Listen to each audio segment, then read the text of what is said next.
pledge allegiance to the flag, United States of America, and to the republic for which it stands, one nation, under God, indivisible, with liberty and justice for all.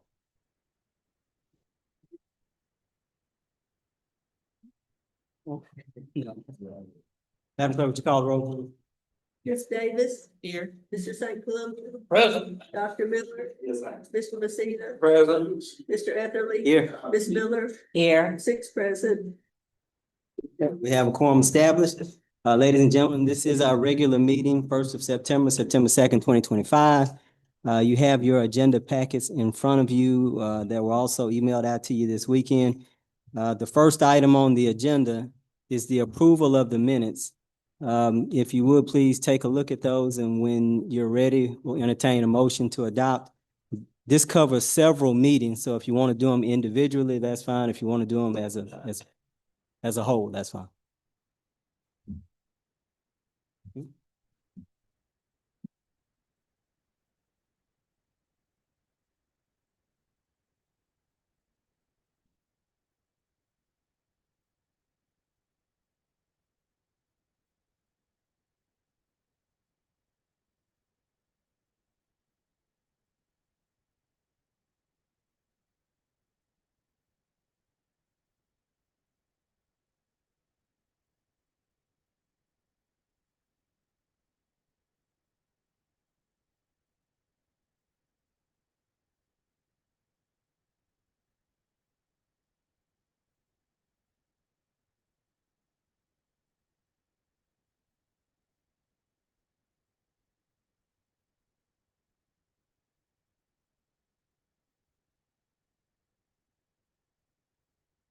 Has everyone had a chance to read through the minutes?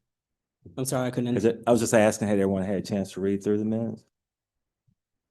If they had, I'd be happy to make a motion. Okay, so it'd be a motion by, I'm sorry, is this to adopt All time? Motion to adopt all of the minutes by Mr. Kyle Miller. Is there a second? Second. Second by Ms. Maxine Miller. Is there any discussion? Madam Clerk, would you call the roll, please? Yes. Yes. Ms. Davis. Yes.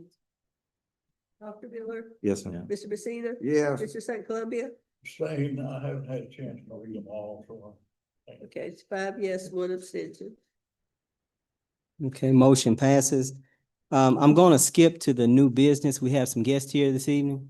We have just Chalk Mitchell, who's here, and he may have some additional people here with him. They're going to present the permit request for the King Biscuit Blues Festival. You can come forward.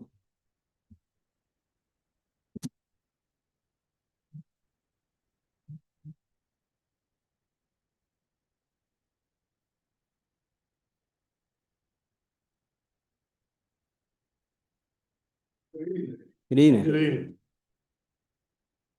I'm here in the capacity of the director, not director, but president of the Sunday Boy Blues Society.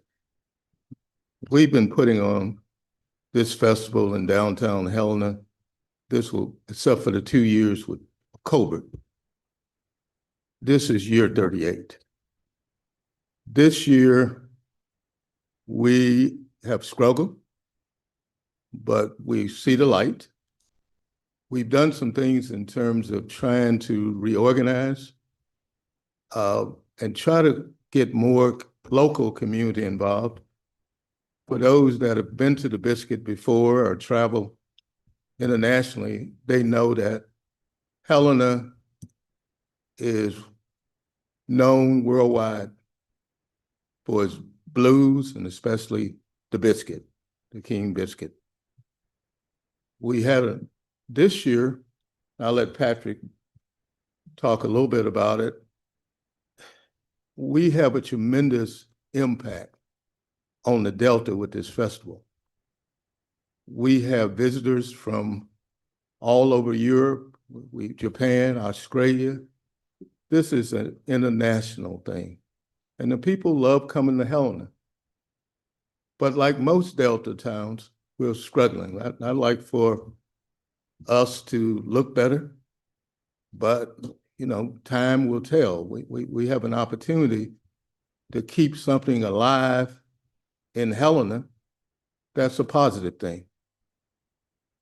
We have tailored the festival down to we are at 2 days. I think we and one main stage. So we've reduced our footprint. A number of issues have come up with things that are happening around this country. And one of the major things that we're concerned about is security. And I'll let Wes talk more about that because he's been spearheading that. And we want people to come here.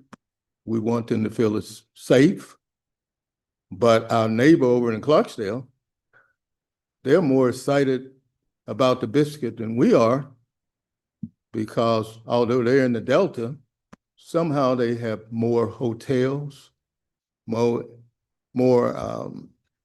places to stay until, like I said, Patrick will say more about that in terms of they want to be a part and they want to sandwich us. And I've even suggested that they provide transportation for a lot of the people from the hotels in Clarksdale, but they won't have to drive. Naturally, with the state police in, I think when I came to this town and I was city attorney, there was a tremendous number of DWIs. But we're going to do something to try to be more proactive about trying to provide some type of alternate transportation or even a situation where let people stay until they're safe to drive. That's some of the things we're planning to do. This festival, some of them still top talent. I think it's going to be good. It's going to be one of the better festivals. Somebody talked about, how late were we going? To be honest with you, festivals don't go very late anyway, because even in big cities like Memphis, the young people, if given a chance, will mess up anything. They don't have anything to do, so they fight each other. And that's nationwide. That's in Helena.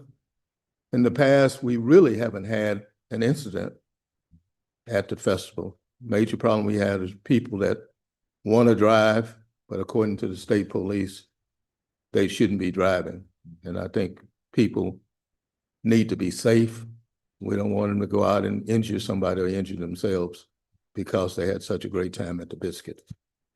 I'm gonna turn it over. I guess I'll start with Wes. Let's go to security. Thank you, Judge.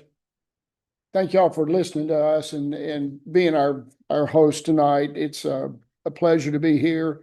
It's a pleasure to work and volunteer for King Biscuit Blues Festival. I've been doing that for a long time and love it. Love the music, love what it does for our community, and love the publicity we get off of it and the lift from even the citizens. A lot of citizens don't like blues music, but they do like to hear good things about their town, and that's kind of what we're after. Security is always important, and this year I think it's really important because you hear on the news about all events everywhere with problems, and we are working diligently not to have that. I wasn't a part of the decision that brought the drone into the mix, but we have a drone that comes and he's above us. He stays launched all the time, especially at night. And he checks, not necessarily in front of the stage, but he will make a pass or two there. But all in the outlying areas where the parked cars are, where the traffic, the street lights aren't quite as bright, where all the things are.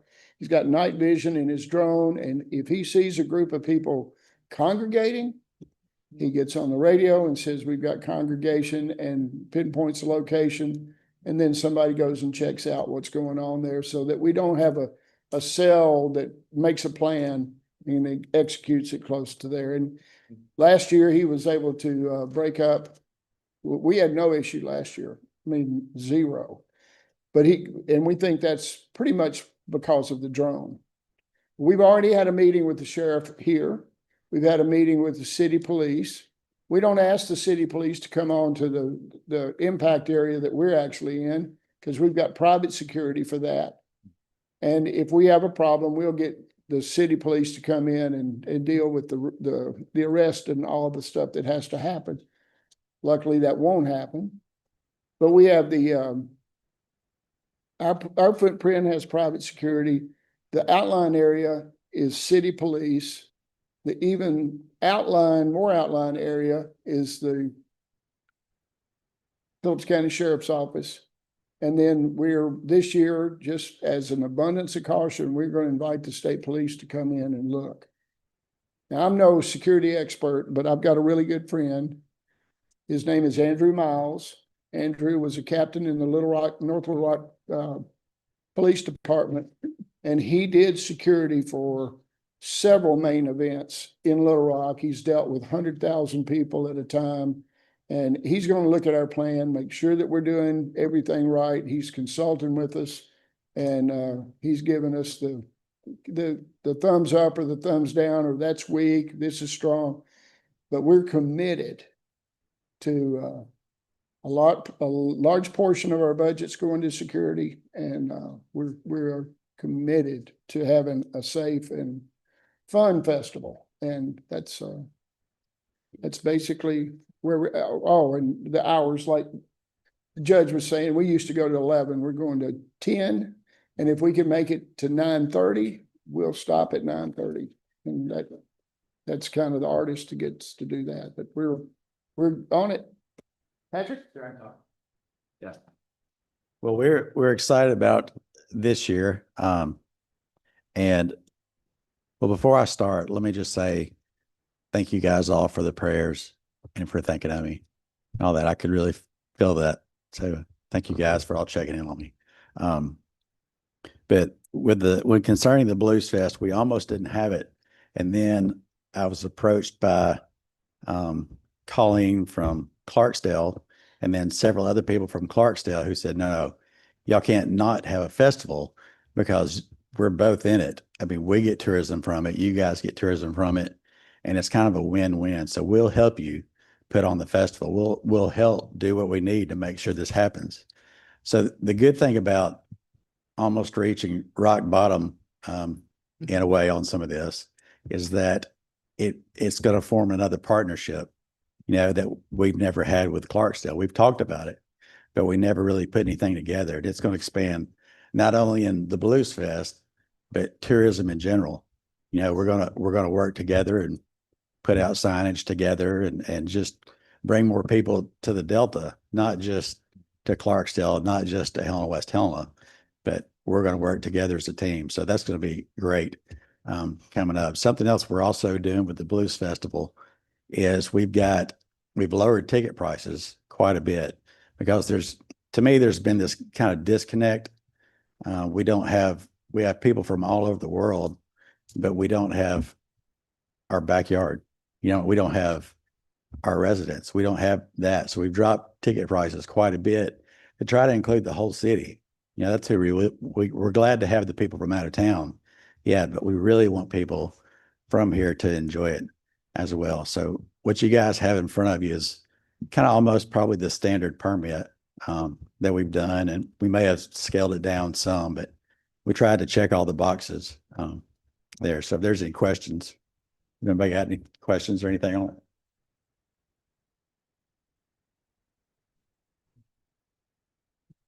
Thank you. Mr. Chairman, Yes, sir. I'd like to make a motion. As the Helena City Council approve the 38th King Biscuit Blues Festival for October the 10th and the 11th. As proposed by the Sonny Boy Blues Society. I make that motion. Second.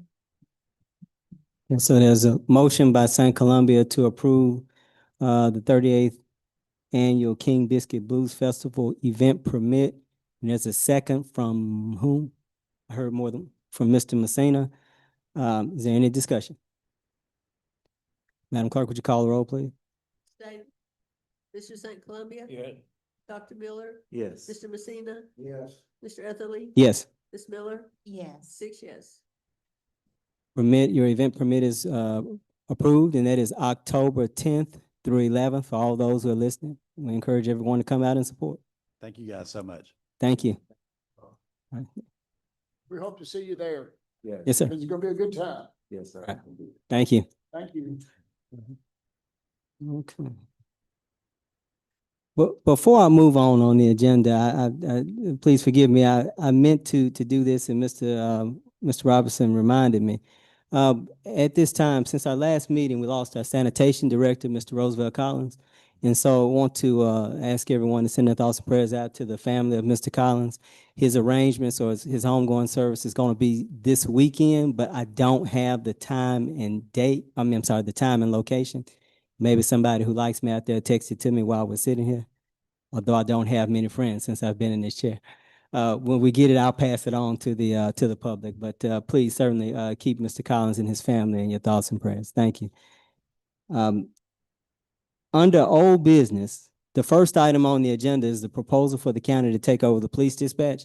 And in your email, I told you we may not get it until shortly before the meeting because I didn't have it at the time that I sent out the agenda. Well, I spoke to the county attorney today, and it is not yet complete. And so we're going to have to move this to our next meeting agenda, which is going to be September the 16th. And so look for that item to be on the agenda for September the 16th. And it is, again, pending the agreement. The county is drafting that agreement and putting in all the ins and outs that they want. Once we get it, I'll have the city attorney take a look at it, and we'll get it on the agenda so you guys can have it hopefully by September 16th. Next item on the agenda is the landfill proposal for equipment purchase, and that's the articulated truck. We have our landfill director here, Mr. Reginald Wilson. I still call him Chief Wilson. Chief Wilson, you can come forward and make your presentation. Well, it's kind of self-explanatory. Everybody has my packet with them. And what we've been doing is renting out equipment to haul dirt. And according to ADQ regular requirements, that we are to cover the trash with 6 inches of covered dirt every day.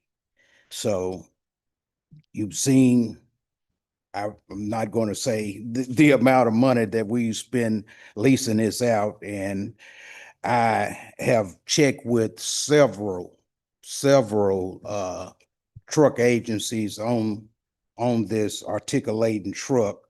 And I came up with this truck through Lyft. And with your approval tonight, this won't be any money coming from the general fund.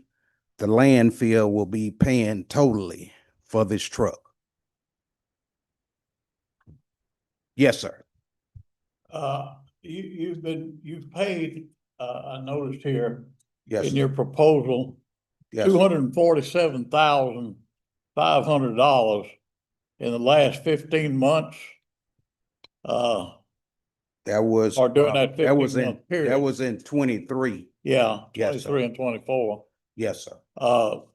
You paid that amount of money Yes, sir.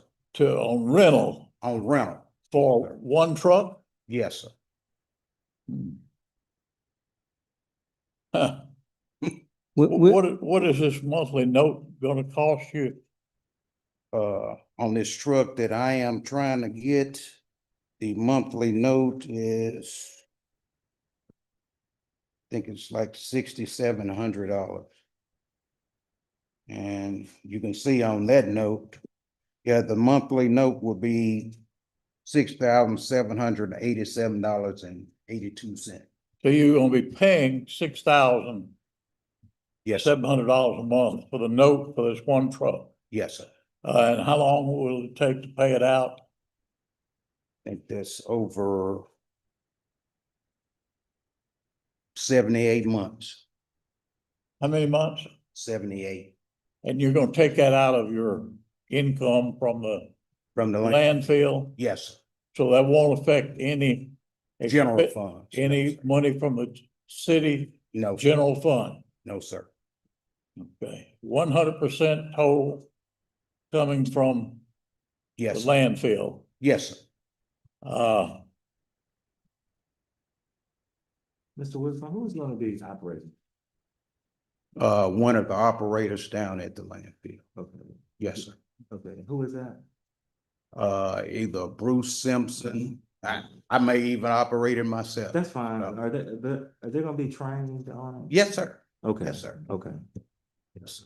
And I asked. I have training and we service all of our equipment and Yes, there are sir. daily Yes, sir. service sheets that they have to fill out. Yes, sir. Because all of our service records for the equipment down there are checked by ADEQ also. Yes, sir. So all of our stuff are checked Warranty. every day. Maintenance. You know, we've had issues with like equipment and it Yes, gets torn out prematurely. Warranty and maintenance. yes, And I always felt that, I personally felt that was because people are not properly trained on the equipment. you are so correct. But Okay. that'll never happen. That would never happen again. Yes, I sir. say at the landfill, but Yes, sir. you know, I'm a stickler on training folks right and servicing your equipment. Yes, sir. Yes, sir. Yes, sir. What kind of warranty do we have with this truck? And The maintenance, huh? it's I think it's a 6-year bumper to bumper warranty on this truck. 6 years? Yes, sir. You got it financing at 7.58 or 7.56%. Yes, sir. That who you're financing it? Yes, sir. You're gonna put down $11,500. No, sir. We're not going with that option. We're going with option 2. Which option is that? Now I'm looking That's at. the option right I under see. option 1. Okay, It's option 2. okay, I see it Yes, there. sir. Okay.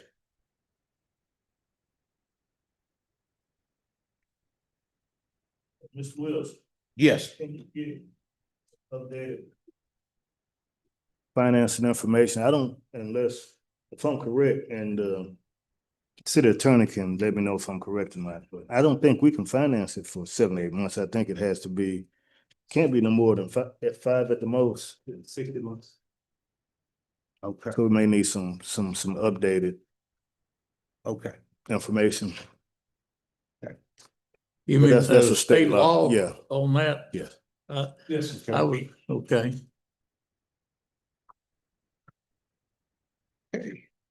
State law says we can't finance it more than 5 years. Yes. Yeah. You're gonna have to. That would be a question for the city attorney. That's right. Okay. He says that's good. If I can throw my 2 cents in on this proposal, Mr. Miller, you mentioned equipment. I would remind everyone that what we learned in January of 23 is that some of the landfill equipment, there's been a lot of talk about landfill equipment being not working. It was actually vandalized and or destroyed. Yes. Right. The truck that they're trying to purchase, because they have to cover up the dirt, and I'm giving you the lay version of this because they showed it to me. The dirt the trash that they have to cover up at the end of each day, we're renting dump trucks to do that. The dump trucks don't carry nearly as much as this truck, which is why it's so expensive. So they're having to do this regardless. It has to be done to keep the landfill open. And they have to do it at the close of every day, but they can't even do it efficiently, and we're still paying for it. So it's kind of like the bypass pump, Mr. St. Columbia, where we keep renting these bypass pumps and we paid for them long ago. The landfill has bought a truck, but we haven't bought the truck. We just paid it to somebody else. Yeah. And so it's really just a common sense proposal. They'll get a piece of equipment that's absolutely tailored to what they need to do and will help them do it more efficiently, and we'll own it at the end of it. And so. Mayor Pro Tem, would you also add the functionality of this equipment compared to what's been rented? Well, I mean, you have to see it. I'm not an equipment guy. Well, But when you stand the landfill equipment up next to regular equipment, they don't look the same. I mean, the size of the equipment is just bigger. And so my eyes tell me there's a difference between the truck that I see rolling out there. And that's why they can't get it done. It just carries a little bit of dirt. And this one carries a whole lot of dirt. Right. And so, and they have to cover it up, and so it's a requirement. I would remind you that one of the hidden gems that we have is our landfill. That's right. And although it has not made a whole lot of money to date, at some point, we have such vast amount of land out there. At some point, everybody else is gonna be closed. And people will have to come to us. And one of the issues that they have, and let's say congratulations, they just got a $500,000 leachate grant last month, awarded from DRA. So they're gonna get their leachate system fixed. They're also applying right now for a grant to fix the road. And one of the reasons they tell me that people don't like to come here is because the road is awful. Once they get the road fixed, it becomes more attractive to people to come here and use our landfill. So it's well worth us putting the investment into our landfill. It won't pay us immediately, but down the road, it can become something that makes us a lot of money. And I think we have the right team of people to get it done now. I believe that. So. Yeah, your landfill is 356 acres. It's 356 acres. You got 208 acres that are already permitted to dump on. We are just using probably 33 acres of that right now. So it's got room to expand, like the mayor said, that we have a grant to redo all of the leachate pumps out there. And this is just a vital piece of equipment that we must have. And we are not asking the city. We realize and understand the situation that the city is in, and we just need this piece of equipment to get better. Well, I'm absolutely impressed, first of all, because whenever we ask you a question about management, you have the answer. That's first of all. Yes. And the fact that you understand the training that needs to happen. Yes. You also understand the budget part of it. Yes. So I'm totally sold and know that you can do it. My question is, so at this point, does he just go back and talk to the finance company about the months? What happens at this point? Yes, he'll have to get a new proposal. Let me not step on the city attorney's toes, Mr. Bell. Oh, yes, he'd have to get a new proposal. I'll point to the mayor, because technically the mayor has exclusive right to enter all contracts. So between Mr. Wilson and the mayor, they would have to get a new proposal. The thing that I want to emphasize as well, we've come from equipment being sabotaged, not having any, moved through all this rental property, rental equipment, and this is the logical step to take to go forward. And I think you would have the cost savings. And furthermore, part of the durability is you don't have the proper equipment to deal with it. Dealing with landfill, you have to have massive equipment, and it's currently not out there. Right. And so, just a couple other points for the public. Leachate, when they talk about leachate, any water that touches trash is considered leachate and has to be removed from the landfill. And so the grant that Mr. Etherly was talking about, Mayor Etherly was talking about, that the chief secured for $520,000 is to create a system where it's drained, and we won't be cited for that anymore. And that's an awesome job. That is. Can't the city council, and I guess it's a question for you or the city attorney, city council can go ahead and approve the purchase of the vehicle. That's correct. And then it can come back with the financing later. Yes. Right? Okay. I'd like to Because I make a still need to motion. review the contract anyhow, so they can approve us securing the equipment and coming back with the contract. I'd like to make a motion for us to do that then. Okay, so motion by Ms. Maxine Miller to approve the purchase of the articulated dump truck, second by Ms. Davis. Are there any other questions, comments? Question Yes, about sir. the additional warranty that you're purchasing a 6-year warranty, extended warranty. Yes, sir. There's a 3-year that comes with it, Right. and you're purchasing an additional 6-year warranty. And that's for the power tram and the Yes, sir. hydraulic warranty Yes, sir. for it. Yes, sir.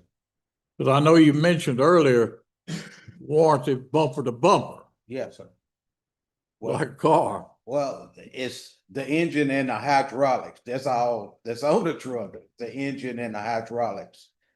and the electrical part. So all of that is under warranty for 6 years. Okay, but you are purchasing an additional 6-year warranty I see on Yes. the Yes, sir. contract here. Yes, Okay, that's my question. yes. Question answered. Any additional questions? Madam Clerk, would you call the roll, please? Mr. Sa- Yes. Mr. Messina, Yes. Dr. Miller, Yes. Ms. Davis, Yes. Ms. Miller, Yes. Mr. Etherly, Yes. 6 yes. Okay, Chief, if you would stay there, I want to pass some pictures around. Okay.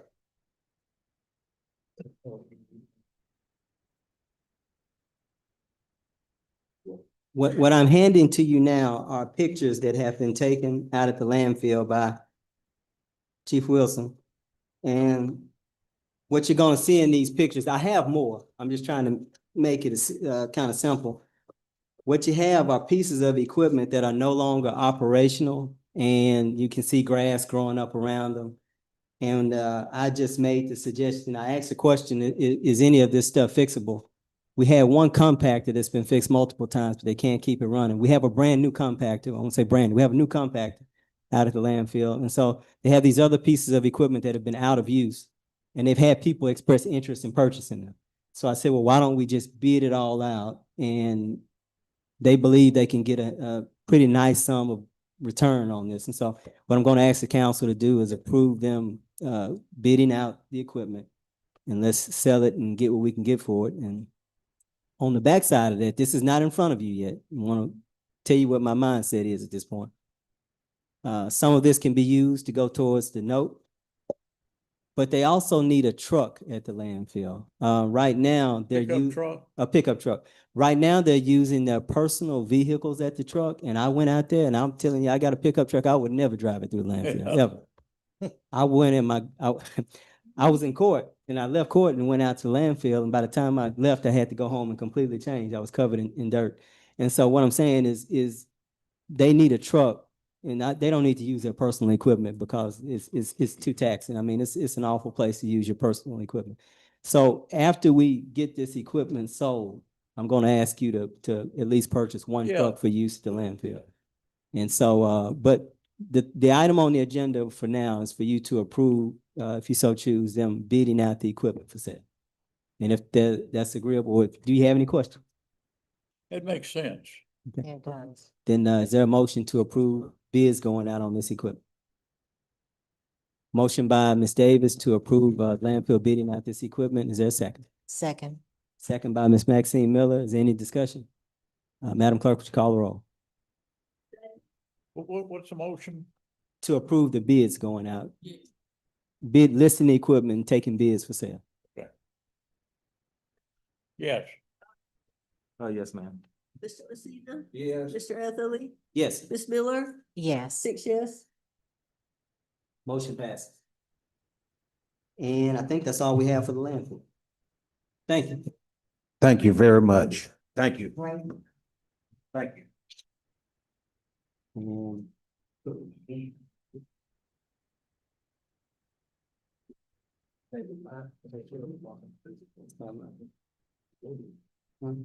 yes. I think Mr. Valley is writing on my agenda as we go. Oh, no, here it is. That's sure. Police chief's not here. The police chief, I don't see him here. We can, I will see if he comes. If he doesn't, I sent a copy of the pursuit policy. But we can come back to that. There's still some old business on the agenda. So I'm gonna go back up to item number 3 under old business, which is resolution that's East Arkansas Planning and Development regarding previously awarded grant to landfill. Since we're talking about the landfill got that $500,000 grant to do the leachate system. And I got a call from Sarah Stocker with East Arkansas Planning and Development. I had to send them the court documents from the case regarding Mayor Pro Tem. But what they would like, or what we're going to do, is ask you to, in a motion form, someone has to sign off on all the award notices. And they need me to do that, but they want to be sure that everything is approved. And then going forward, there's also the water grants, and they'll need people, they'll need me to sign off on those documents. And so, the city attorney, I said I was going to do a resolution, but I wanted to speak to her, and I didn't get a chance to do that until today to make sure I knew exactly what she wanted. The city attorney will prepare a resolution after the meeting is over, so we'll have something in writing. But what we need is a motion for me to sign off on the award notices and any other documentation that's needed to sign off on to receive those grants. Yes. I like to make that motion. Motion by Ms. Maxine Miller, second by Ms. Monica Davis. Any additional question? Madam Clerk, would you call the roll? Mr. Anderson, Yes. Ms. Miller, Ms. Yes. Davis. Yes. Dr. Miller, Yes, ma'am. Mr. Messina, Yes. Mr. St. Columbia. Yes. 6 yes. Motion passed. Okay. Item 4 on your agenda for old business is a water department update. And Mr. Rose is here. And Mr. Rose, I'll tell you what I was thinking, because we didn't get, I was in court all day. I didn't get a chance to speak to you. What I was thinking is, first of all, the number one item that we have as it relates to water, and we talked about this a couple weeks ago when Mr. Edwards was here, is closing on that ANRC loan. And so what I wanted to do is try to provide you an update on where we are in terms of closing. The city attorney did send out an email. We did not get a response during the course of the day. So to that portion of it, unless Mr. Rose has an update, we'll pass that to the next meeting when we do have. Yeah, let's pass that to the next meeting. I can have an accurate update. Yes, sir. Then you, Mr. Rose, you have the floor. Okay. Well, first, before I got into water department business, I wanted to share that Mr. Roosevelt Collins funeral services will be held on Saturday at 2:00 at the Twin City Church of Christ. Thank you, Mr. Rose. Thank you. Once again, that's 2:00 on Saturday at Twin City Church of Christ. Okay. Back to that. For water department update, well, first thing I want to say, I know I wasn't able to be here at the last city council meeting when John Edwards spoke. But I understand the importance of an update for the water department every city council meeting. And it's enough going on to give you guys a very detailed update each meeting. So what I want to focus on this evening was the CAOs, the ADH, Arkansas Department of Health CAO, and where we're at on the DEQ CAO. All right, and so with the CAO. the consent. Consent administrative Yeah, the board. consent administrative. Consent. Yes, sir. Yes, sir. And so we have 2 on both sides. Yes. So I have pull up my notes.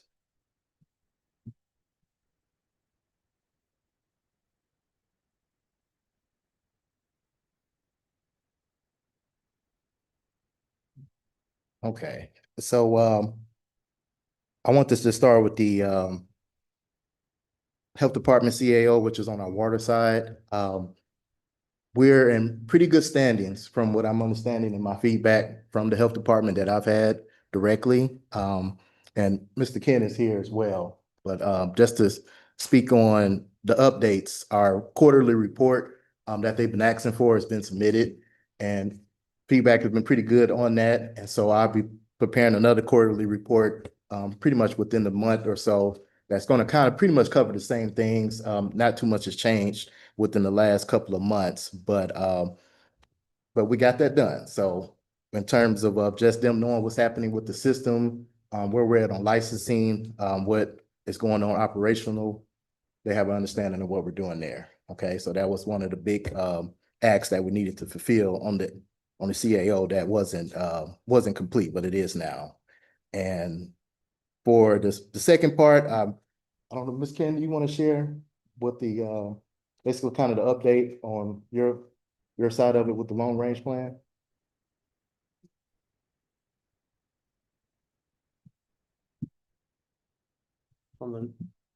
Gentlemen, ladies, how y'all this evening? All right, all right. Good. On the consent order, the actual response to it, I've been working with Attorney Valley also. We've sent in the long-range plan initially. The Health Department came back with a couple minor comments on that. And we responded to that. And the second comments that they have sent, really, basically, they want to combine the responses I've made into one document. So they have one document over there. This is a pretty big issue with them. It's it's not like a normal set of plans that they review and give you comments on. It covers all the different aspects of what's everybody's calling the long-range plan. The long-range plan was really our idea, the city's response to what are you going to do to fix this thing and over what time. And so we came up with the four, and y'all familiar, we came up with the four major items: distribution, treatment, production, and storage. Those items will be going into effect as far as the design, initial surveys, as I've told y'all before, when we close that first loan. Because that allows the funding to be available for me and my resources to begin the work to identify the specific projects under that long-range plan. So what they're looking at, and where I am now, probably about 65% complete. The responses in the long-range plan, one was 1/10 and another was, first person, the other was third person. So I'm having to try to blend them into one document to where it makes sense. And I'm in contact with the health department too. So as far as the response to the consent order, their comments, we're in good shape there. Of course, the whole purpose of all of this, they want to see that the city is taking positive action to try to minimize and reduce the occurrences of the water outages on both sides. We're not just talking about West Helena. The long-range plan is Helena and West Helena. Now I'm sure Mr. Rose is going to mention what we're doing now actively in West Helena. But the consent order, what we're doing now is moving forward, and with the money, the forgiven loan and the loans, that's going to allow us to begin addressing all those issues. Everybody knows, Mr. Edwards mentioned about the valves and the treatment plants. We all know that. There's lots of problems in the treatment plants. And we're going to have to address all of them. We'll address them by priority and as funding allows. Same thing goes for distribution. Same thing goes, all the tanks need to be painted.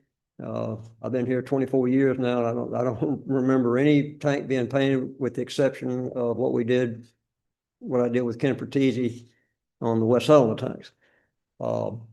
New well, we've got the first well in, but the long range plan includes the second well that actually will act as a backup so that you don't have to rely on those old failing wells as your backup.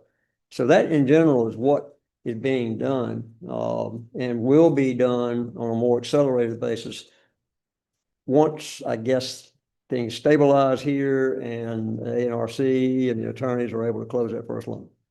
Does that cover what y'all need me to? Question. Yes. The new well that we put in and got it up running and operational, is it giving us the amount of water that we anticipated when we put that well in? Is it pumping like it should? It's producing 1,200 gallons a minute. We wanted 2,000, and remember all the conversation. The strata didn't support it, right? 1,200, but it has come down a little bit because they're having to run the well. And Mr. Rose probably needs to address this too. We're having to run the well a lot. We're still trying to get all these leaks fixed, which again, all the components of the DRA grant and the ANRC grant are going to aim toward trying to get the loss ratio down so that well doesn't have to run as much. What's probably happened is probably pull the aquifer down because it is having to run. It's summertime and your usage is up. And so I think the last report I had was it was producing about 1,000, maybe a little over 1,000 gallons a minute. which you would anticipate if it's running almost 24 hours a day. It needs time to rest so the aquifer can kind of recharge. Is the water table down in this area Well, you know, a lot of people. compared to what it used to be? A lot of people get confused. They think that the water table that everybody says is down, you know, all there, that's the shallow water. That's shallow water. We're not in shallow water. Okay. We're Below that. we're a lot of clay layers below that. We're in the Sparta aquifer.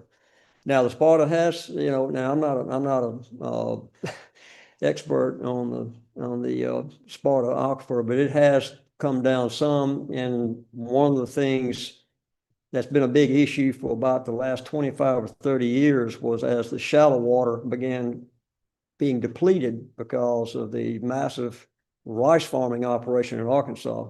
Mississippi has a similar issue with catfish farms. You know, as that shallow water goes down, a lot of people, I think, were starting to punch down into the Sparta aquifer, and they were drawing that up for rice. And so, you know, the Corps of Engineers and everybody got in and got real active on that to try to be careful not to overpump that Sparta aquifer. Now, again, that's just me. I'm not an expert in that. I'm not studied in that, but I can tell you that goes back to when the previous job that I had. We were pretty involved with, particularly in Mississippi, with the depletion of the aquifer. So when you hear that the aquifer is coming down, a lot of times people say that, but what they're referring to is the shallow water, which is what your agriculture uses. Not that there's not some issues with where we are for the well down deep. We're at 800 feet, but it's not coming down. Now, what I'm referring to on the well is as you pump a well, it kind of looks like a champagne glass or martini glass. It pulls that water down, and as you keep pumping, it will pull that water down a little bit more. Now, as it pulls that level around that well down, it has further to pull it up, and that will make it lose a little ground as far as what it's producing because it's pumping it further up and further down. And I think if I had to guess, that's probably what's happening. We had the well contractor take a look at what's going on out there. And he was kind of thinking the same thing. Everything is working fine. There's nothing wrong with the well. But Mr. Rose is working very hard. And the key is going to be we just got to get the losses now. We got to get the leaks fixed. And just to follow up with the particularly what's happening with the well, Mr. Ken gave a perfect explanation. What we have to do is address the loss. I counted this morning, just in the West Helena area, we're almost up to about 40 leaks. And we've actually been working on them consistently, you know, throughout the week, every week. And so they keep going up. And so I have a pretty aggressive plan to try to get as many of these fixed in a short period of time, because what that's going to do is relieve the treatment plant, which also we're suffering loss from because we have waste valves that's actually stuck in a certain position. And so the waste valves are where we're losing treated water. And so that's contributing to the loss as well. And so that is another thing we have to really focus on when it comes to just what needs to be done at that treatment plant to cut down the runtime and to lower the loss that we're dealing with not only the waste valves, but our influent valves as well. We're constantly having to beat on to open and close, and it's only a matter of time. And so that is urgent that we have to address. But in the meantime, while that is happening, it's getting these leaks fixed. I think when we get the plant runtime down, we're looking at about 20 hours a day now. And that's way up to where it was. I mean, we were down to 12, 14 hours, and that was the range. And so for us to be at 20 hours is extremely hard on the treatment plant, which is extremely hard on a well that is, like Mr. Kennedy says, running 24 hours a day. Okay, so that's for water. But just kind of shift back to the consent orders for the DEQ while we're finalizing the response that's going to be made on the DEQ. On the consent order. The priority, and I just wanted to make sure that I keep light on this, is getting these bypass pumps off our pump stations. That's critical under the consent order. We can't run bypass pumps as a temporary pumping system at all. And so the first phase is actually working on our Garmin Rupp pump stations, which we talked a lot about with the Miller Station, Midland Heights. Most of our stations do have the Garmin Rupp pumps, and actually addressing and getting those fixed first, starting with Pump Station 3 in Midland Heights, which you all approved for us to be able to move forward with that work, which we'll be getting hopefully within the next week or so, as soon as parts arrive, we'll get started on that. And so as soon as we get that station running, boom, that's a bypass gone. And while we're doing this, I know Ms. Mills has been working on reaching out for wastewater funds. We're doing the same in office on with a meeting we had with Communities Unlimited. They're going to actually help us assist with getting some funding to actually buy parts and get things done within a 30-day period, which is immediate now. And so we'll be talking a little bit more about that as soon as that is finalized, and we can move forward with that. And so that's the phase of on the sewer side. Of course, there's a lot of other things that need to be addressed, but as we work on the pump stations, it's critical that I get the flow meter calibrated, which is at our treatment station. And so we have 3 stations that are the old style with the Fairbank pumps that's still on the ground. And this is going to be a big part of the re-engineering. A lot of the work that Mr. Ken has already looked into and started on just in the past, because it's been needing to be done. It's just getting those stations running until we can get them re-engineered, get them fully rehabbed. And so I will be working on that along with, as we're getting the Gummer up, let's just say above ground pumps worked on, and congruent, we're going to be doing work on treatment stations, well, the underground pumps as well. Treatment Station 6 is our largest capacity station. That's what pushes everything out to the Mississippi River, and we have to make sure that station is continually running. And so my goal is to not only get the pump running, but get the flow meter calibrated and just do what we need to do, maintenance within that actual facility. And that's going to address various things that's on that consent order, that along with making sure we're doing proper maintenance on the lagoons as well. And so it's a large project, but all of this pretty much needs to happen. And my goal is to get it moving forward as we're working on getting our response ready for the consent order. And so at least we can show that, hey, not only are we trying to project a plan and get funding for this stuff, but things are actually happening. Yeah. Any questions? Yes, everyone. In West Helena, they had a fire, I think it was on Second Yes. and Baldwin. And the fire trucks went to hook up their hose to the fire plug. Mhm. They had no water. Now, how many fire plugs do we have in the city that's not usable?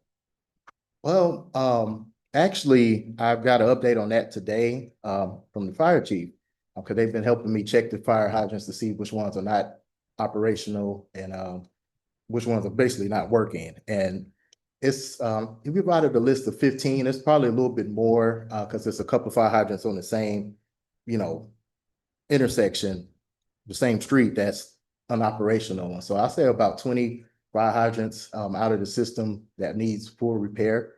And some of the fire hydrants I actually just have off because they have leaks that's in the base that we have to possibly replace the hydrant or replace the auxiliary valve going to the hydrant.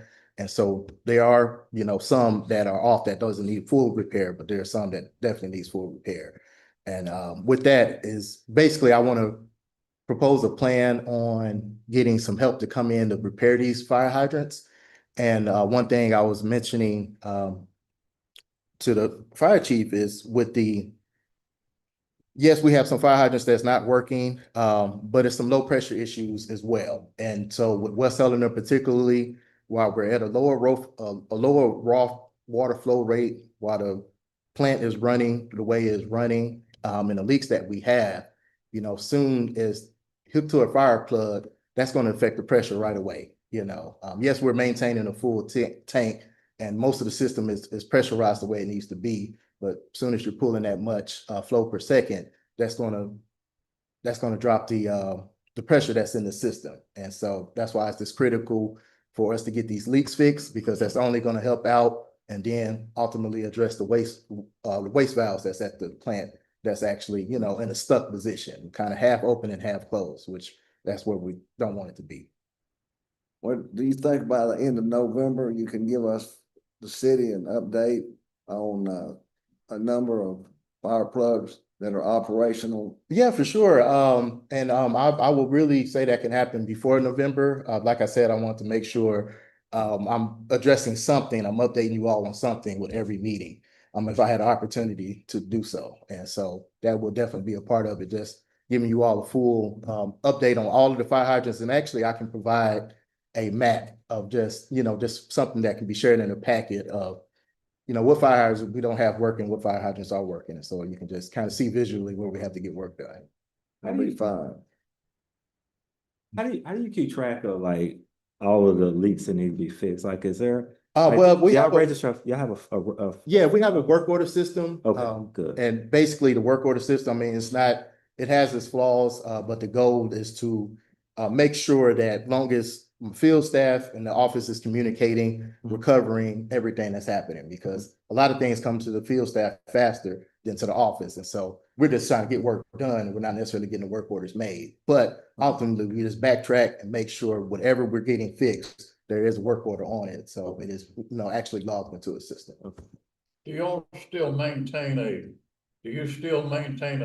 leak list of areas that are leaking? Oh, for sure. Yeah, that's, and I now, haven't seen anything lately on. right. Okay. Yeah. And I have an electronic list that I use myself that I haven't necessarily just shared, but I can always share it. But it's a evolving list. It's constantly going up, constantly going down. Yeah. We're getting so many leaks fixed, but like I said, that's something else I can provide at a meeting. That's kind of, when I'm talking about the distribution system, I can show, hey, these are what leaks we have, and these are what leaks have been fixed. And so that's what I try to actually provide in a weekly report. But like I say, that's something I can actually share during an update.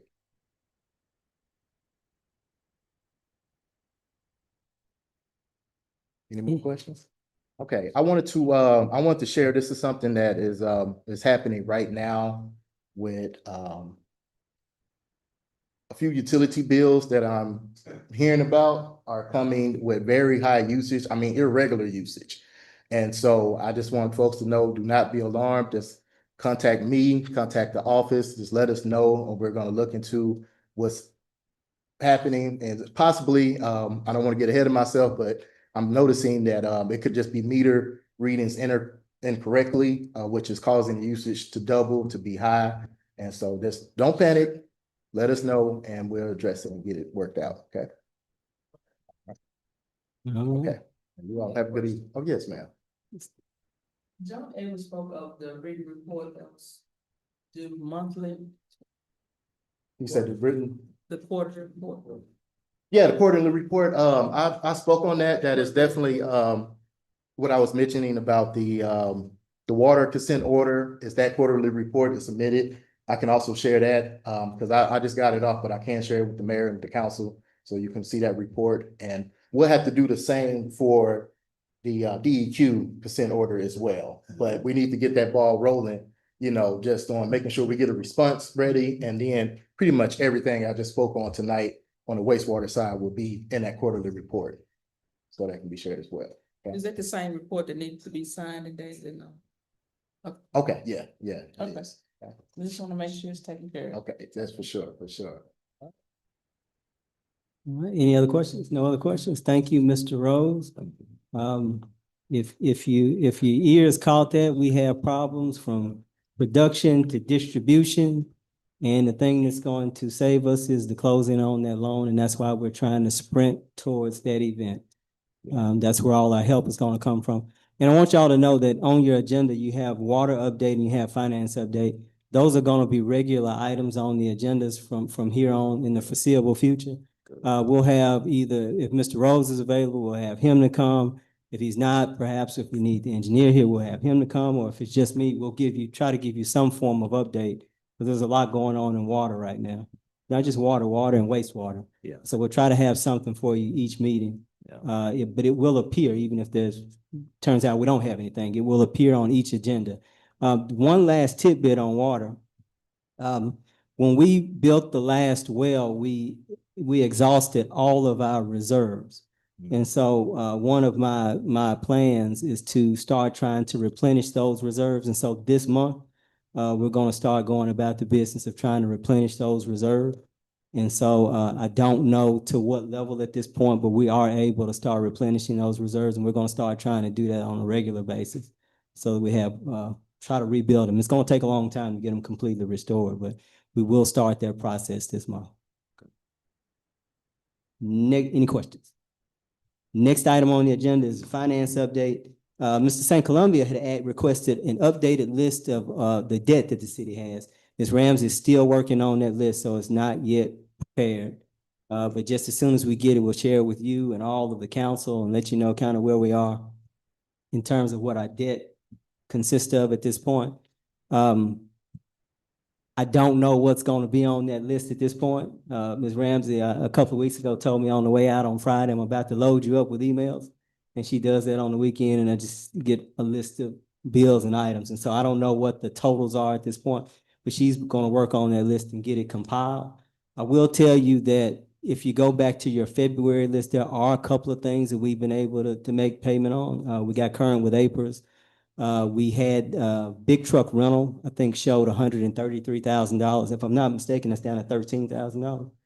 We got that down to 13,000. We have what's another one? The 90,000 on the side loaders. We also have the body cams for the police department. That was 101. We've gotten it down to I think 70 at this point. So we're making some progress. Live fee is going to be up, but we think we may be in a position to try to work out a payment plan with live fee. Live fee discouraged us from trying to work out a payment plan if we couldn't actually stick to it, but we think we're in a position now to be able to do that. So we're going to be exploring that in the next few weeks or so to try to tackle that. But you'll get the list together, and so you'll be able to compare them and see some items might be up, some items might be down. And I would say this on our debt. Progress will not be a straight line down. It won't be. But we want it to trend down over time. And we think that's what it's doing. We'll get the documentation to back that up. And it'll show one way or another. The math will be up or down, but it won't be a straight line, but we want it to trend downward. And so we're trying to tackle some of these debts.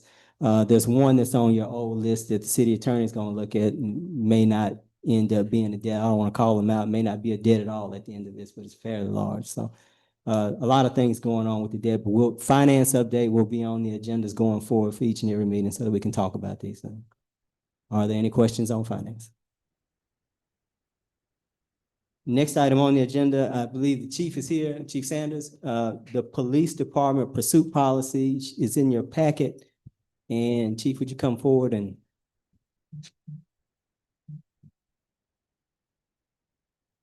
I know they've read it already, but do you have any presentation that you'd like to make about this?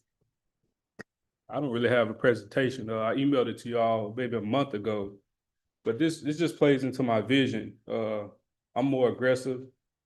This is part of my plan. Hoping you guys pass it tonight.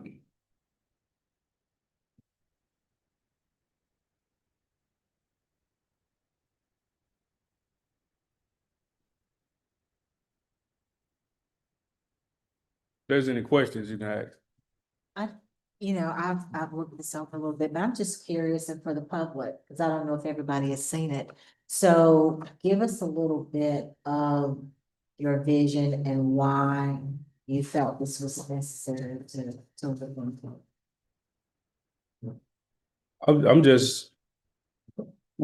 The police department has a trend, well, I wouldn't even say a trend, it's just, we've been so reactive. I'm not sure if you guys are familiar with the old pursuit policy, but it says only violent felonies that we can pursue. And in my vision, if you're running, if you're fleeing for something. Again, I'm here to tackle crime. I'm here to get the crime rate down. At the beginning of the year, the governor passed the act that fleeing in any motorized vehicle is a felony. I'm just trying to update the policy so we can do what we got to do. I'm aggressive. I want to get out here. I don't want to put the bad guys behind bars. Can you give us a list each month on showing, how,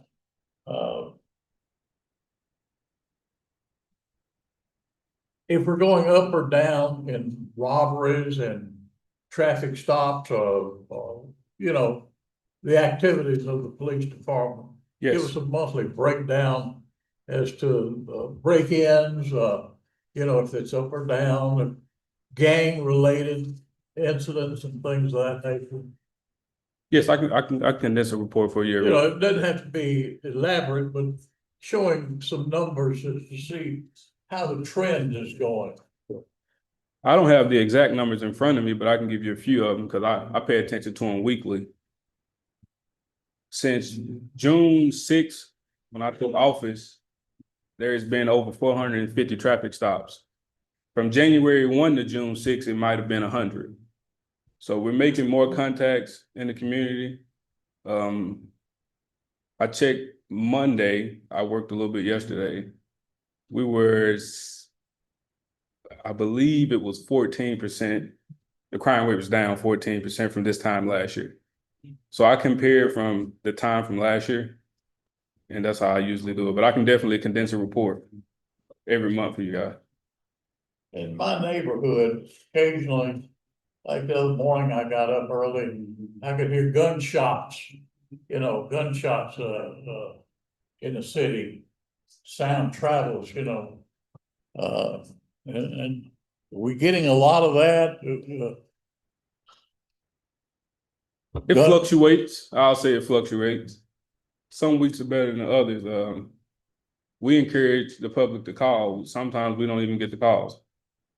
I'm increasing manpower, so we usually in the area, in some area where it's happening, but we can't be everywhere at once. And encourage someone to call, including yourself.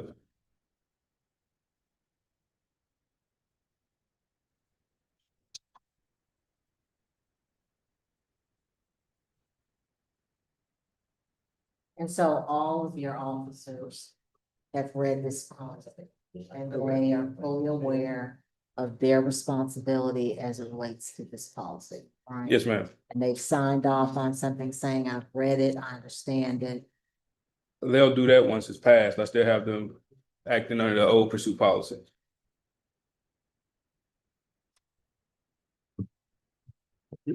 The city attorney wants to address one issue. Mr. Allen. And speaking of the chief, I thought we were gonna move paragraph J, it's still in here. The city has a history of two separate lawsuits, one, the West Owner was officer pursuing someone, resulting in the death of that person, and the second, we pursued into Mississippi, when it was, both of them for consolidation. City of Helena was involved, City of West Owner involved, and the young lady was severely injured in Tunica, Mississippi. And paragraph J, Ms. Lee doesn't cover any action beyond state of Arkansas borders. So paragraph J, we shouldn't authorize pursuit into Mississippi. Because it's not gonna be covered by misbelief or any of that. And you may just have to turn them over to that agency. But that's the only paragraph I remember that we needed to take out.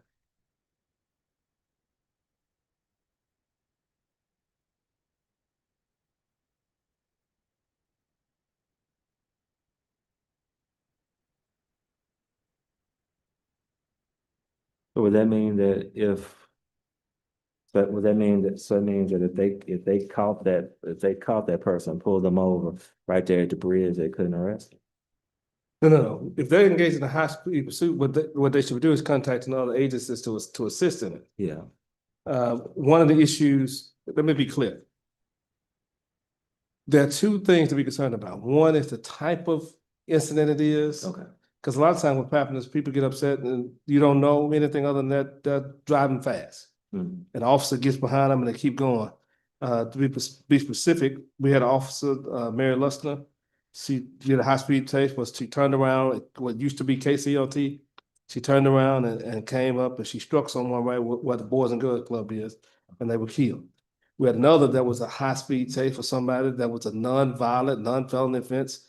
And West Helena started the chase, went through West Helena, went to Helena before we consolidated, and they ended up all the way up the intersection where the Grand Casino is, and had a wreck, and the lady named Kimberly LaRosa was seriously injured. They sued the city of Helena, sued the city of West Helena before consolidation, and the case went through consolidation. It was dismissed primarily because of Hurricane Katrina. After Hurricane Katrina, no one found Kimberly LaRosa or the lawyer. And so the case ended up being dismissed. And so we were sued in Mississippi, and if something happens in Mississippi, we'll be sued there. We won't be sued in the state of Arkansas. The municipal league does not provide any coverage beyond our borders, state borders. And so the issue would be contacting the other agency and coordinating with them, for them to be the people to go forward. And if you know they're going across the border, then that's the issue. In some limited cases, going beyond the law in Mississippi does allow you to go. But the thing about it is, at some point, you got to coordinate with another agency for that agency to consider the pursuit, continue the pursuit. And again, the issue is, what is the level of offense that they've committed? And that's part of the determination we have to make. What is the level of offense they committed? Because, yeah, if they're armed robbery, if they're doing something like that, we may continue going forward. But if it's just a traffic citation, they're fleeing, because high-speed chases put everybody at risk. And that's why the law was changed in Arkansas to make it a felony, because high-speed chases cause everybody that's on the road to be at risk, and people who have missed one many times are just fleeing, or they're trying to get rid of the drugs or trying to do things like that. They have no regard for anybody on the road. And so they create very dangerous situations where people could be seriously injured. Yeah. So that's why we need to narrowly tailor our policy. I would say the most important thing I heard, the chief wants to be, says the law allows him to chase him and to continue the pursuit. And the city attorney says municipal league won't cover it. We don't have a whole lot of money right now. And so, No, Mississippi. no, Mississippi, that's what I'm saying. Right. You don't need to create debt right now with no coverage. So I would err on the side of us saving some money. What else? Say, once they get across the bridge, chief call somebody to come and get them.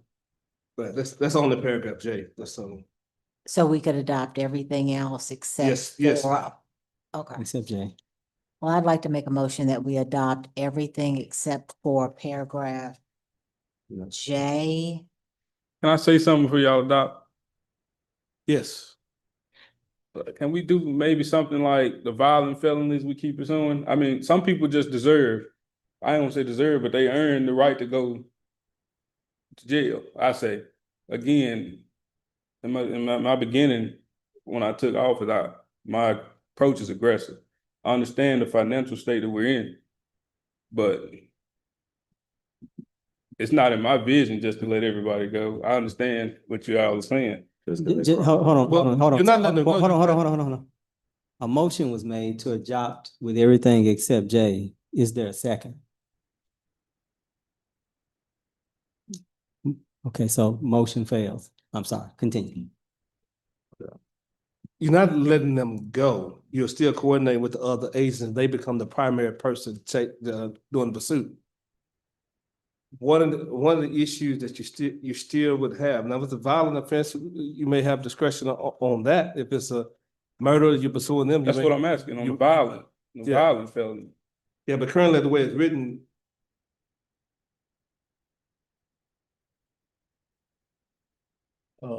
You're saying by taking out J, you won't have it right. I won't have it at all. That's correct. okay. Well, let's consult with the municipal league to amend J, Okay. and we can Maybe come back. but we could adopt the rest of it tonight and then come back and do an amended one to deal with J. Okay. So you'll have some policy in place, and then we can always come back and amend it to address J. That'll work.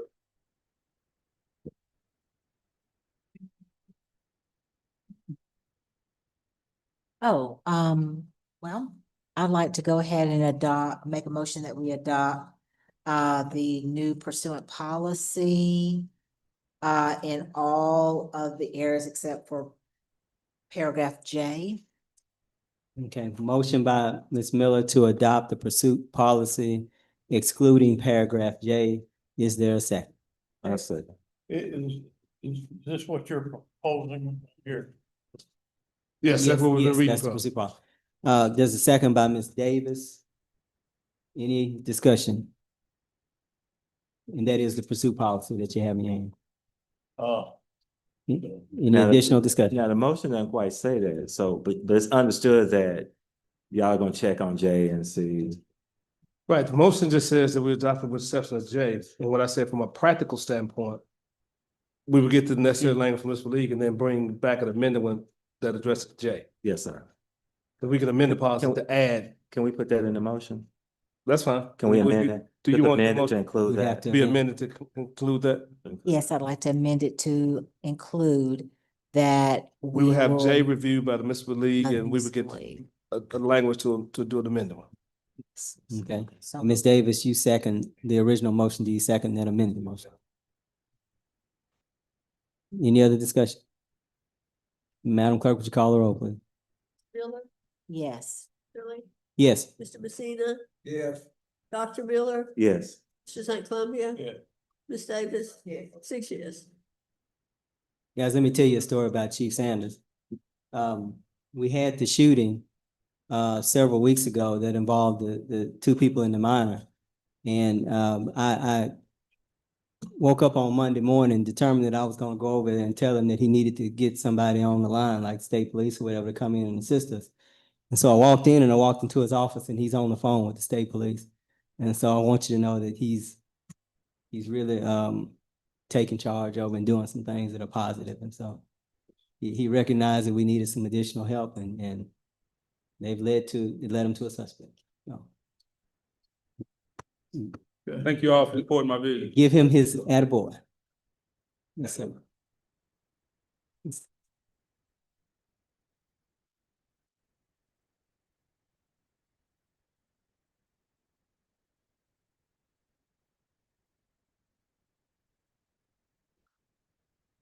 Next item on the agenda is under new business. It's the West Street Drainage Project. And I sent you some pictures of this. And I hope you had a chance to look at them. Let me explain what this is. This is one of those things that I stumbled upon within the last 2 to 3 weeks. The West Street Drainage Project.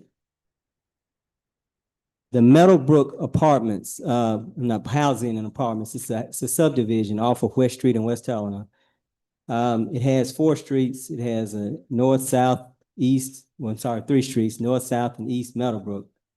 I took a picture and included it in your packet, and what that is that's a picture of East Meadowbrook looking north. When it rains, the street floods. And let me be clear about what I said. When it rains, the street floods. When it pours, the streets floods even more. And when it flash floods, they can't go home on that street. They have to park at the mailboxes at the entrance because of the flooding. This subdivision was constructed, I think, 2011, 2012, but the drainage was awful upon its opening. Yeah. And they just expanded. They built some more houses over there and they have some duplexes that they built on the West Street side. And so what they did,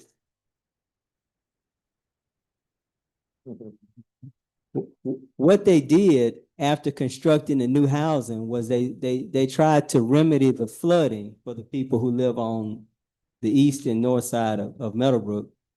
And they dug this trench that goes from this street, East Meadowbrook. It goes through this field that leads to West Street. They installed a culvert that goes under West Street and comes out on the other side in a ditch. The ditch is overgrown. They had some help with our water department and moving some water lines.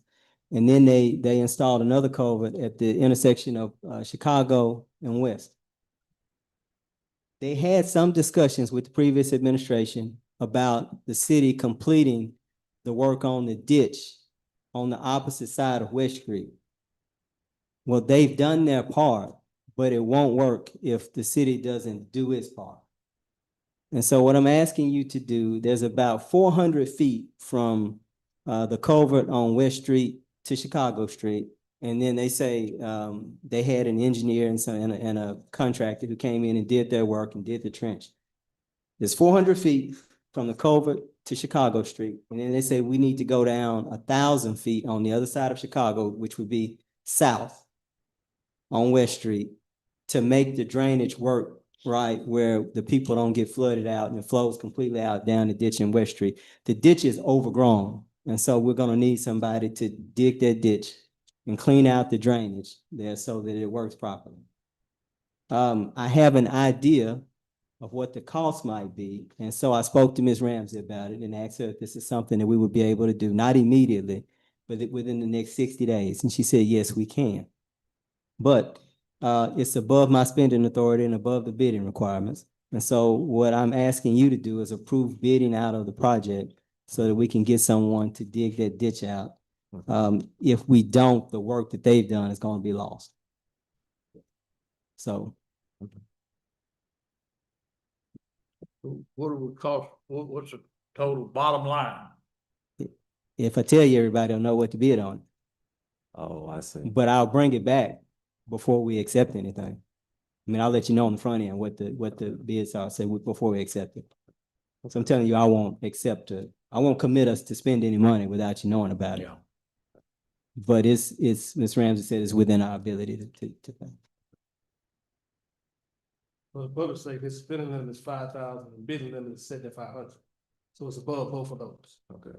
So you're gonna do informal bids where you're gonna get quotes from different people and. Yeah, and then we'll bring it back and let you take a look at it and let you decide what you want to do on it, if you want to actually do it or not. Okay. And I'll tell you, it's doable, but I don't want to tell everybody what to bid on it. Somebody might come in lower. That's right. Yeah. So you just need a motion. Yes. You got yes. to. And for the council's sake, part of the issue is when they were building the project, now code enforcement answers directly to the mayor's office. When I talked to code enforcement about the issue in them building, said that we need to address drainage because they didn't address it before. They came down and engineers and builders, they all came and talked to me because they said when they built in 2011, they did do a drainage plan. They did do something for the city, and the city didn't do its part. And so as part of this, what they're saying is that we're again trying to do it, but we need the city to do its part to relieve the drainage. So they hired engineers and all that to try to address the concerns that I directed code enforcement to, and the mayor and code enforcement met about, and then they went and met with them to try to get it resolved. And so these are the proposals that the engineer presented to the mayor's office, the Mayor Franklin and code enforcement went through.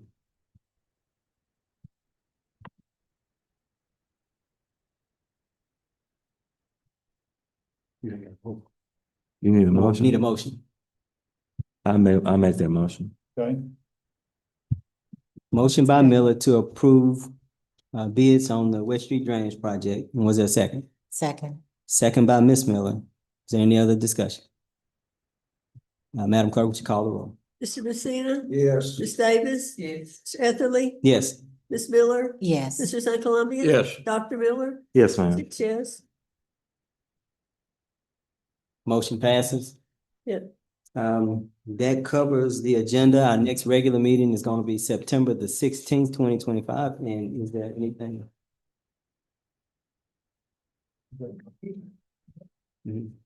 I move we adjourn now. Just a second, Mr. St. Columbia.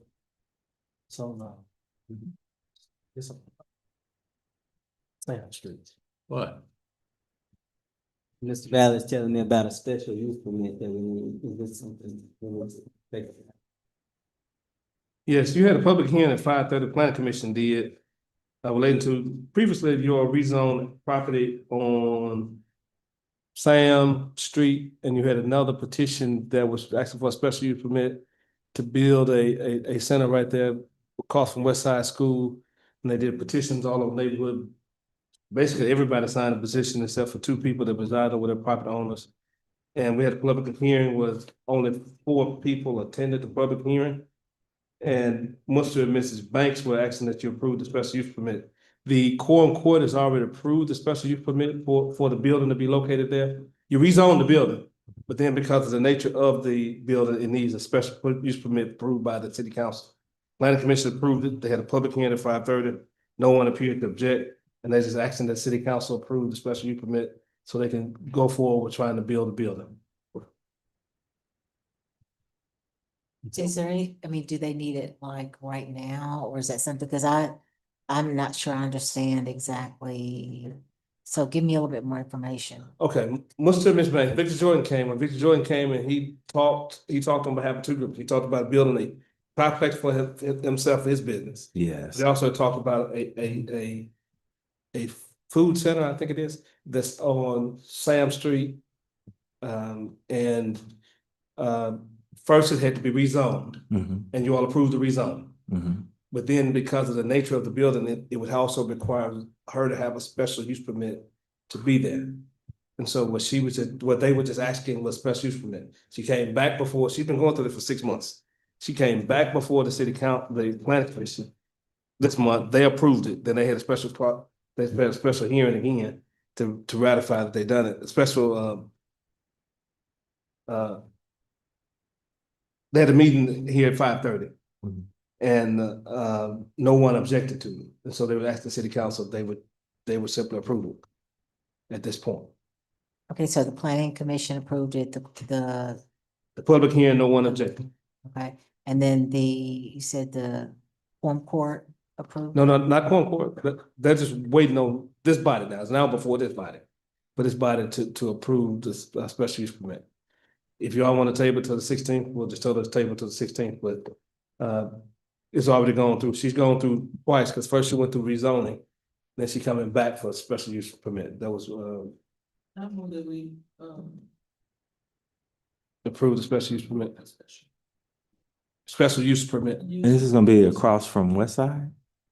Yes, it's on Sam. It faces west side. I'm just trying to picture where it is. She owns like, I think 3 or 4 lots right there, between Russell and Park.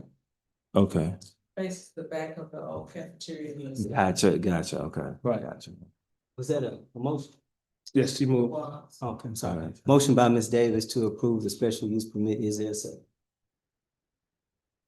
Yes, second. Second by Ms. Miller. Is there any discussion? Madam Clerk, would you call the roll? Dr. Miller, Yes. Mr. St. Columbia, Yes. Ms. Miller, Yes. Mr. Etherly, Yes. Ms. Davis, Yes. Mr. Messina, Yes. 6 yes. Adjourn then. Motion passes. Motion to adjourn. All in favor, say aye. Aye. Any opposed? No opposed? No abstention? See you on September 16th. Unless something happens before. Amen.